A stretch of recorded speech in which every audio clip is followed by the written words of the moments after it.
أن تثقوا كما قال الشاعر، وثقوا بالشعب إن الشعب جيش لا يدل.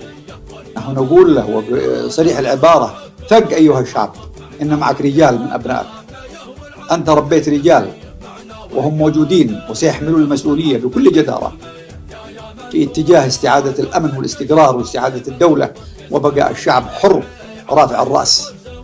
وهذا لن يتم إلا بتضحيات جسيمة رخيصة علينا والله، وأغلى ما نملك رؤوسنا وأرواحنا في سبيل استعادة المجد لشعبنا اليمني.